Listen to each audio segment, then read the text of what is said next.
Hi there, everyone, and welcome to this month's edition of On Track. It's the Saturday, the 17th of January. As I record this, I'm in Sydney, fresh from some time with the investment committee on Thursday this week.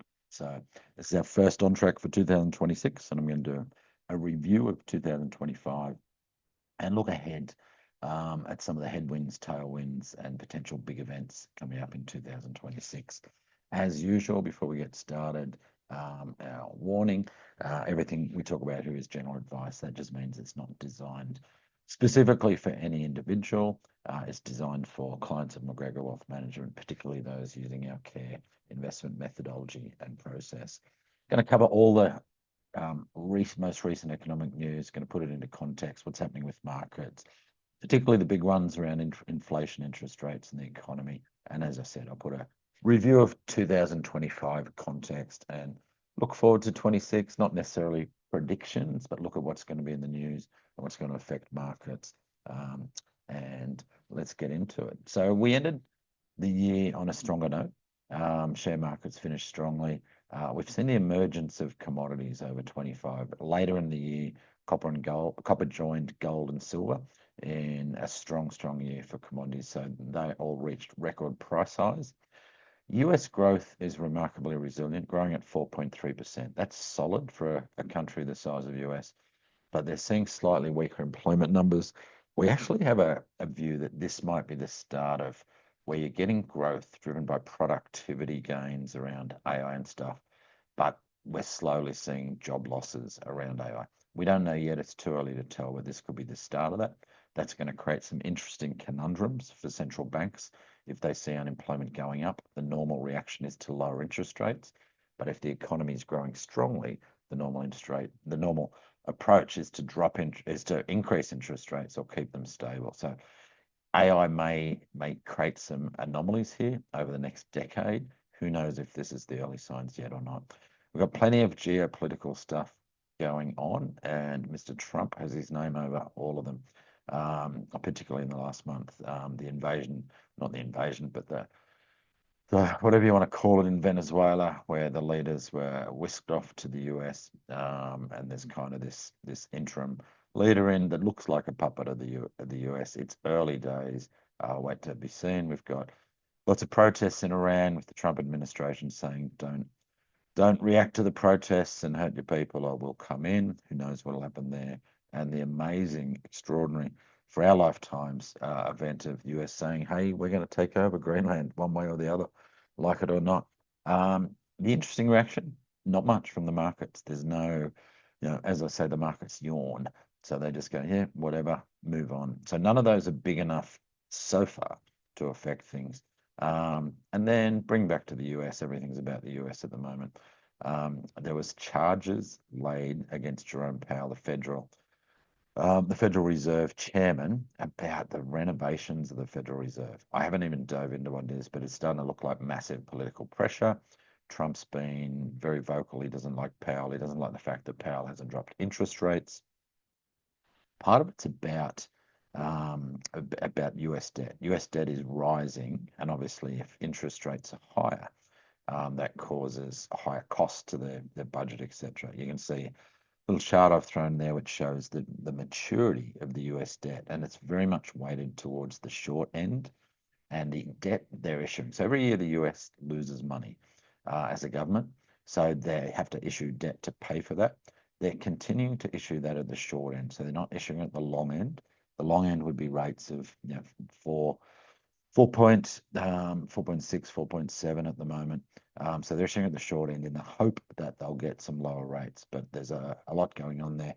And if they mess too much with the Federal Reserve, and they do get to put in their own, Trump does get to appoint a new Federal Reserve chairman this year. If they mess with the independence of the reserve too much, you may see bond markets react by spiking those 10-year bonds, which is not going to help the problem. So that's one of the things to keep in watch. I'll talk more about that when I look at 2026 ahead. No change to cash rates. Bank bills pretty steady on the 10-year government bond yields in Australia. We've got the Aussie US slowly sneaking up. We've seen it, over the last couple of months go from 65, 66 to 67. And that may continue. It may not. We've got this tricky, stubborn inflation just hanging there above 3%, mainly due to power. Prices increase in Australia. US inflation's a little bit sticky, not as sticky as Australia. Mortgage rates stable. The lowest you can see is about 5.2. If you shop hard, the actual standard variable is about 5.4. And term deposits have crept up a little over the last few months, which is the banks battling for cash, which they can then on lend. So you can get 12 months on a term deposit. Let's have a look at results for the end of December, and I'll talk more about this in a minute, but they continue to be good. Shares were not, shares were down a little or neutral in the month, but the 1 year result's still solid. We've still got the market at expensive or at 10 on the dial. As you can see, there's a lot above 10, so it's not crazy expensive. It's not a boom. It's not FOMO, but we continue to be cautious, particularly around entering the market, where we're still continuing to enter slowly over 12 months. Our standard, if someone shows up with a big lump sum, whatever it is, at the moment, we'll be putting in between 25 and 33% and spreading the rest over 12 months, but aggressively buying any dips of more than 5%. And if the market was down 20%, we would absolutely be all in. You can see down the bottom, all the portfolios over 10, 7, 5, 3, and 1 year comfortably ahead of their benchmarks. That enables us to plan your future with a reasonable degree of certainty, knowing we've got a process that allows us to deliver good quality returns that always sit above average, not always, but mostly sit above average over most periods. We'll see our 20-year chart, and we can see in the Aussie market, we're below the peak. The US has actually re-hit its peak. You'll see when we get to that, but we're after the little Trump tariff tantrum last March, April. Markets went crazy, then they came back a bit the last few months of the year, and then coming back again now. New highs in the broader US markets, not in the Aussie market, not in NASDAQ. I'll talk more about that in a minute. 10-year bonds, so not too much change from a month ago, almost identical. 4.14 in the States. That's half a percent below than the 4.66 in Australia. So when Australian government has to issue debt to pay for its deficit, which is endless, we have the highest spending rates that we see at the moment at about 28% of GDP, resulting in continuing deficits, which are being funded at these higher rates, which is a vicious circle. So because that means higher interest rates, etc. US lower, but these are probably reasonably normal. There's some scope certainly in Australia, but I think the Australian market would want to see some fiscal responsibility before the 10-year rate started to drop. We will see. So let's have a look at the year in review, 2025, and I've circled the 1 year number. So a conservative portfolio last year would have achieved, using our care process, about 6%, moderate portfolio about 8%, balanced about 10%, care, that growth about nearly 12%, and the high growth nearly 13%. These are good numbers. They sit in the top quartile-ish against their peers, and they certainly sit well above the benchmarks that we set. If you look at the balanced approach of 10.4, kind of have a target or benchmark of about inflation plus 4. At inflation, it's a long-term target of 2.5. Even at the current 3, that'd be 7. So a good 3% above target, which is nice. Over 10 years, once again, on to and ahead of target. You can see the breakup of some of those returns in the bottom left. So I've shown shares last year in Australia did 10.7%. In the top 100 companies in the world did about 17.8. That includes the Magnificent Seven. Emerging markets, a great story for the year after quite a few years of subdued growth. Emerging markets up 23.5%, particularly as US investors rotated out of the US looking for some diversification and some good news.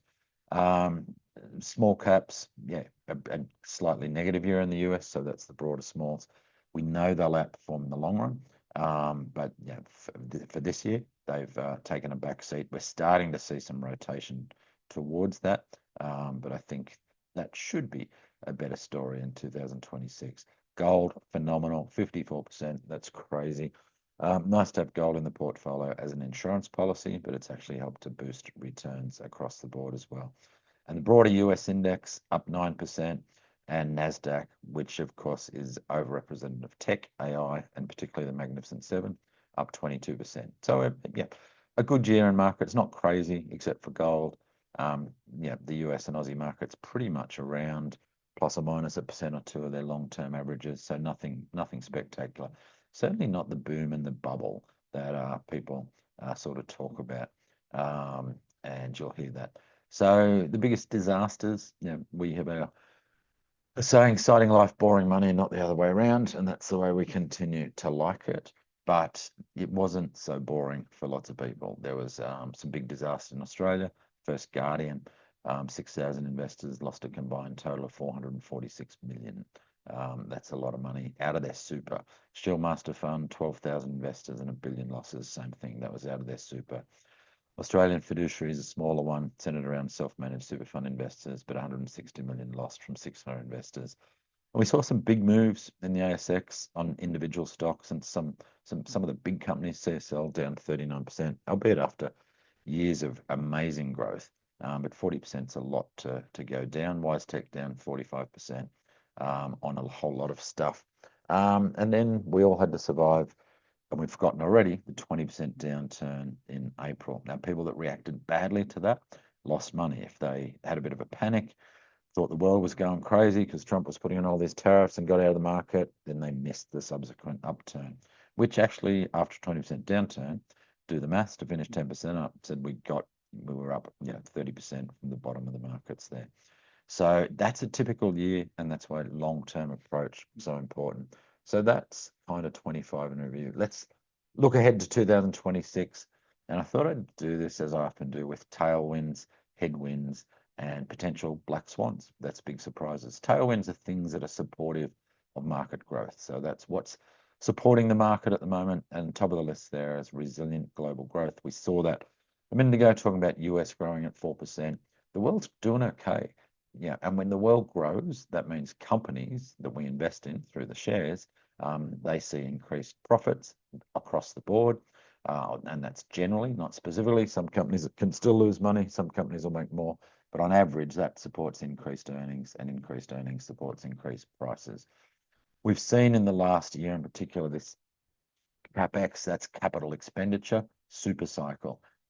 As the big companies, Amazon, Facebook, these guys are investing heavily in AI, and that means big data centers, the chips, the computer processing chips that come from NVIDIA, amongst other things. There's also a lot of CapEx going on in energy transition as well. So that's feeding the economies, and that remains a growth engine, which is supportive of markets.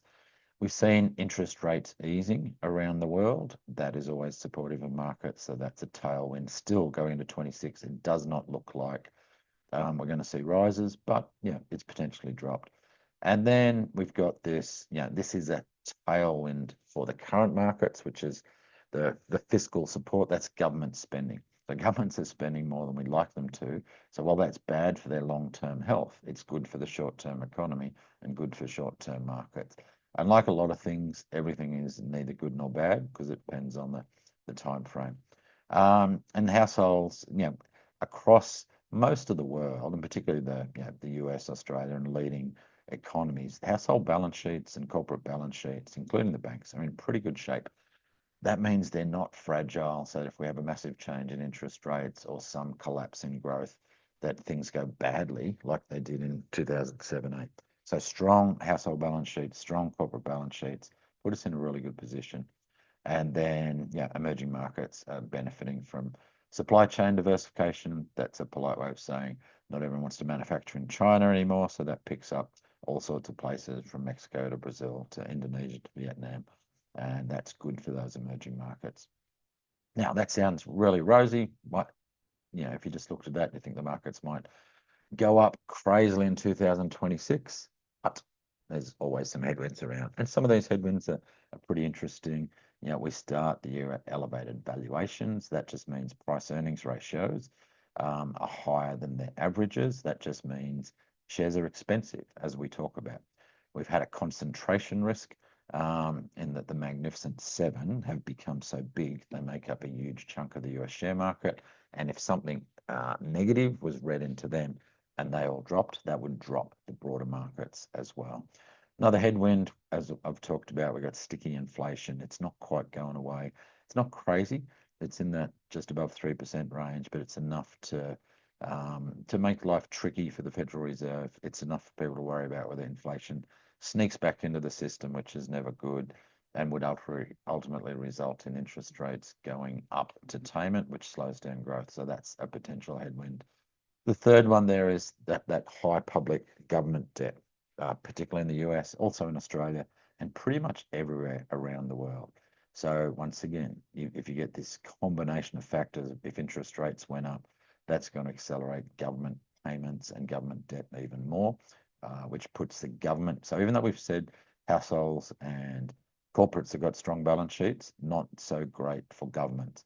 Now, the only way out of that generally, or one of the major ways, the hopeful way out of that, is strong economies, tax enough, fill up the coffers, governments cut back spending a bit, allow the private to do that. There are other ways like defaults and devaluations, but it's a complex world. We'll see what happens. And this is a long, slow burn. The US is not about to go broke tomorrow, but it's a steady rise. And over the next 20 years, it kind of has to be solved. And like I said, there's only a few ways to do that. Private credit, non-bank leverage. So this is unregulated lending. So in Australia, we see it. We've got the shadow banking and these types of private credit. I see on my feeds on social media the ads for term deposit like rates of 7 and 8%, and even higher. Some of these people are offering 12, 13%. Now, you should always be aware that if you're seeing higher rates there, they're on lending that money to other people. So if you're seeing a fixed income rate of 12%, you can pretty much bet they're lending that to people at 15%. And that's pretty much people who can't borrow from the banks at 6, 7, 8%. So they're higher risk. And there's this market, this private credit market has exploded over the last 5 years, and that adds a potential headwind, particularly if stuff goes wrong. Then we've got the one that came out last year, the trade and tariff tensions, more of that. I see in this morning's news, Trump's threatening European countries that don't get behind him on Greenland, that he's going to push tariffs up. So he's squeezing that. It's crazy stuff. After 70 years of the US being the benevolent big brother protecting the Western world and being everyone's friend, and now saying it's all about us, come with us or not. But it's certainly new territory. And then all that geopolitical noise, of course, makes out the last of those 6 headwinds. And what if something blows up around any of those things? What if China and Russia start to try and block some of that stuff? It does not seem likely, and this is why markets have yawned, but always possible. So let's have a look at potential black swans. And black swans are things that come up. And by the way, the biggest black swan is the one that's not on this list, the one that we don't know about, and that's a true black swan. It comes out and it causes markets to go down a lot because it was unexpected. So, but the ones that are the possible ones from what we can see is that the AI boom all of a sudden hit some rocks, or at least the perception of it, and the price of some of these Magnificent Seven and other tech stocks bursts and comes down. As I said, I don't believe it's that elevated. I don't think that's a big risk, a major downturn risk. Absolutely. Is it possible for the market to have a 10 to 15% correction this year? Not only possible, but probably probable. Doesn't mean we don't end the year higher like we did last year, where we had a 20% downturn and still finish higher. And something like these black swans could be the things that causes that 10 to 15% correction. Central banks might be forced to hike rates, and that would occur if inflation looked a bit higher. If growth looked a bit too strong, then they might have to hike rates, and that might cause the market to take a bit of a pause or a decline. The sovereign debt crisis, and I put in there real or perceived. So if the perception was that the US in particular was closer to some sort of crisis in their debt, or anywhere else, in the major economies, that would cause markets to react. Systematic stress in the private credit and shadow banking, as I said. So if we had a series of events, now systematic means if you get some negatives happen in private credit, that it flows into other systems. A good example of this was in 2008 global financial crisis, where banks started to lose money to other banks. And as they defaulted, that risk put risk into the system. There looks like there's way less of that in private credit. So it's more these private credit companies raise money from investors, be that retail or corporates. They then on lend it. The banks are not playing in this, so it doesn't seem to flow into there. But no one knows exactly what cross stresses are in the system until it unwinds. The fifth one there, a major geopolitical event or cyber shock. That's always if the big three, Russia, China, US start getting nasty and the world starts to worry about things. Once again, not probable, always possible, probably not likely. Yeah, but we'll see. They're potential black swans. The last one was interesting, and so when I was doing this research, it's a positive black swan, so it's probably more a white swan. That is, we get no surprises, so none of the above happen. So picture all the things we're worrying about don't happen, and we might just get that AI-driven boom that will actually take us to crazy levels. You don't want to be out of this market. It may, and that leads to other down the track issues. If we went into a genuine crazy market for the next couple of years where markets jumped big amounts, always on the other side of that is a correction, but you don't want to miss those ups as well. So that's some of the factors. If you could tell me the exact answer on all of those things, I could tell you what the market might do, but none of us have a crystal ball. So it's all about long term. And when we look at our strategy, when the investment committee, it's about maintaining that diversification and avoiding any strong commitments to single themes. We can have tilts, but you don't want people just investing in something they think like AI, because it will be too concentrated, too crazy, and too volatile. Secondly, yeah, keep some powder dry for opportunity and liquidity. That's our beautiful, boring reserves. Or if we're putting new money, it's entering in slowly. And key strategy and tactic number 3 is maintain that long-term focus with short to mid-term awareness, which is exactly our philosophy. So, as I said, we've got the market at 10, which means we're absolutely in the wall of worry. We're at the boom, the expensive end of the wall of worry, but not into the crazy boom as far as I'd say. In terms of the mess it up, the one I've highlighted this month is emotions. It's very easy when you read a headline about the US doing crazy stuff around Venezuela or Greenland to get emotional and think that that's going to have a big impact on markets or to react when markets are down. So calm heads leads to better long-term results. As always, our key goal is to make good decisions and avoid bad decisions. And yeah, if it gets too emotional, driven by all these other things, never a good thing. I put recency bias as our behavioral bias of the month, which is where we start to look at the recent news as being more important than it actually is. Like I said, that Trump tariff tantrum, it's only 7 months old. We're already forgetting a little bit about it. And some of these things, when we go back, we forget about it really quickly. They won't be as important as they seem at the time. So we tend to overweight that current information. As I said earlier, in terms of our 4 pillars, the big thing, one of the most important things for being a successful investor in the long run is avoiding bad decisions and making good decisions most of the time. They don't have to be great decisions, and some of it is just buying well and sticking with it, but avoiding the bad decisions, chasing too much excitement. We've talked a bit about some of these. I won't linger too long, but yeah, Aussie market up 10.6 for the year, up 1.4% for the month. And it's a remarkably typical year. A downturn, a recovery, and the market up 10% for the year. That's exactly its 100-year averages. So you could almost say that's a typical year.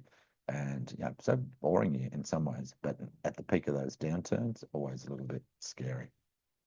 US shares, like I said, up 9%, down 1.74% for the month, at least in Aussie terms, but solid. And you can see that magnificent 7. At the bottom left, Apple, Nvidia, Microsoft, Amazon, Alphabet, which is Google, Meta, which is Facebook, and yeah, they're driving all of that. Same in the global leaders, different perspective, but the global leaders was super strong, up 17% for the year, down a little bit for the month. We're in a consolidation stage. You'll see in the global leaders and in the US, it's kind of been flat for the last 3 months. So markets had a pause. a pause for a market that's strong is a good thing. It allows profits to catch up. It means it doesn't continue to run away and create more risk. So I'm liking the pause we're getting. If I go back to Aussie shares, we're still not back to that top. So a pause for a while would be a good thing when the market's at expensive. We're seeing in small caps, yeah, negative for the year. It's crazy. If we went back and had a look at these reports that I was doing 6 years ago, this was the strongest sector. It was about 25% over 5 years. So everything goes up, everything slows down. That's the nature of the beast. Still spectacular. $10,000 over the last 10 years, grown to about 20, 26, 27,000. Important part of the portfolio. And may benefit hugely from the next wave of AI. So we've had this CapEx phase where companies are investing in the infrastructure and the build of AI. Eventually, you get to have the profitable phase where companies increase their profits as a result of the technology, and that will benefit across the board all sorts of companies, including small caps. And that, yeah, over the next 2 years, we should see that broadening of the AI boom, and it's a different boom. It's going from the investment infrastructure and CapEx side to the profitable side as companies make more profits because they're using it well. Emerging markets, yeah, one of the best performers for the year in 23%, as I said. But it wasn't so long. 2 years ago, we were looking at 5-year returns, which had averaged about 3% in emerging markets. And this is why diversification is so important, and why we rebalance through these ups and downs. And just a reminder, that rebalancing means, months like we've just had, we've had a couple of things up. We'll sell a fraction of those and we'll buy some of the stuff that went down. And we just keep doing that. And it's like a free lunch. It takes these little profits that help add to good returns. And some of that selling lately has been gold. We'll keep taking some of those profits, top up the other things. Spectacular year, 54%. That makes the 10-year return 15%. But once again, if I went back 5 years, gold was maybe 3 or 4%. So it's come back. You can see if you look at the chart down the bottom, which is a 10-year chart, there wasn't much going on from 2015 through to 2018. And then a bit of a gain, but the real action started from about 2022. Once again, driven by a lot of currency things as well. So let's look at property and the cycles there. Similar approach, but we call it more boom, bust, boring. I always like to keep an eye on population forecasts because population is one of the key factors that drives property. And the latest population statement came out last month. It's fairly early in the interpretation of that, waiting to see some expert interpretation, but the key numbers are there. And it's basically saying that Australia as a whole is going to get to about 40 million by 2050, and Sydney and Melbourne will each pass 8 million people, which is kind of phenomenal. I'll break that down a bit more in a minute. Net overseas immigration, that just means the number of people coming in, less the number of people going out, stabilised to around 260,000. That population growth is slowing to about 1.2 to 1.3%, which will be about that 200 to 250,000 of net migration. Why is this important to property? Because that's accommodation and properties needed for 250,000 of people each year. So that continues to put pressure on the property market, which I'll talk more about. So that continues to provide a floor on property prices. So we can think they're expensive, but they've still got some reasons that they're not going to come down. And when I go down the right-hand side here, Sydney and Melbourne, about 5 million each at the moment. That's going to get to 8 million. That's a lot of people. And that's at a relatively modest growth of 1.3%. So it shows the power of compounding. And it's 25 years. That's the big growth. Brisbane, phenomenal growth from 2.7 million to 4 million. I was looking or listening to something during the month which said if you put Brisbane, Gold Coast, Sunny Coast, and Toowoomba together, they're going to be pretty close to that 8 million as well by 2050. So that means that southeast Queensland area, and if you put the strip down to Byron Bay as well, it almost becomes like an LA. Now, for some of us, that'll scare scare us like crazy. But yeah, on the property investor side, it means Southeast Queensland will remain strong, albeit with its ups and downs, the booms and the busts. Perth also phenomenal growth, 2.2 million to 3.5. It's a younger demographic as well. Adelaide slower there as well. So what that means is more housing supply pressure, more pressure on governments to spend on infrastructure around transport and all the other stuff that goes into new estates. So fascinating. None of my headwinds and tailwinds for the property market have changed. Falling interest rates have probably bottomed, so that tailwind has probably stopped. That will probably see more moderate growth just from that alone. An increase in interest rates would turn that into a headwind. That would slow down people's ability to buy, particularly at the younger end. And the lower end of the market, unsupplied property has not changed. The price increase have not changed that. And we got lots of cities in different bits. So that the bottom line there, the undersupply is going to persist for quite some time yet. And they're building, but it's as fast as they can build. There's more people coming in the country. I know there's some arguments for stopping migration, but migration for Australia and the US has been a key part of economic growth over the last 100 years, and necessary to keep things going for now. So we'll see. We'll watch the stuff there. You can see this is a rolling quarterly change in property values with Sydney, Melbourne, Brisbane, Adelaide on the left, and Perth, Hobart, Darwin, ACT on the right. So you can see the high growth, the current quarterly growth of about 5.6% for Brisbane and 5.1% for Adelaide on the right. We've got Perth 7.6%, Darwin 5.4%. I should point out, Darwin in that whole growth period, in that previous article on population growth, is only going to grow to about 200,000 people. It's, as a city, well below the top 10 in Australia. So I know it's a capital city and it gets a lot of attention on these things, but it's not a key market. Markets like Geelong, Ballarat, Bendigo are just as bigger, in many ways than Darwin, but it still gets there. So at the bottom end, we had Sydney and Melbourne for the last quarter at 0.8%, Canberra at 2.2%. So always, once again, different markets going on in Australia, and plenty of opportunity always for those that want to invest or for those that want to cash in. This is the average, and averages can be very dumb, but we'll see there, Australia's 12-month growth rate sitting at about 8% at the moment. So once again, the rolling nature of that, and the chart down the bottom right shows the breakdown between between the capital cities and the rest of the country. They're not far apart at the moment. Capital cities grew 7.4% last year. Regional areas 7.9%. You can see somewhere like Brisbane grew 12.6%. Rest of Queensland 11.2%. And there's nowhere where they're crazy different. They're all pretty close for the most part, except for Northern Territory. And as I said, it's a small population market. You got Darwin grew 12.8%. The rest of the Northern Territory only grew 2.8%. But there's a whole lot of bush out there and not a whole lot of properties. So it's a way smaller market. Mortgage rates, pretty boring. They've steadied. Like I said, the average 1-year fixed home rate, about 5.4%.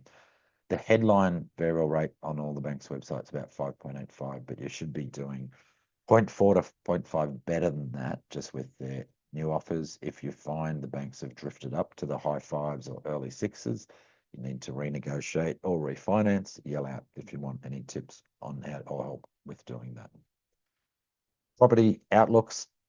On the left, our property clock from our friends at Performance Property, who help us find properties for clients where adding to property investments is appropriate, and they've got crazy good data. You see every now and then my interviews with them, and they've got incredible data and foresight. They've been good for our clients that have invested over the last 10 years through them, and they've still got that momentum with Perth, Melbourne coming into the buy value as two of the key bets.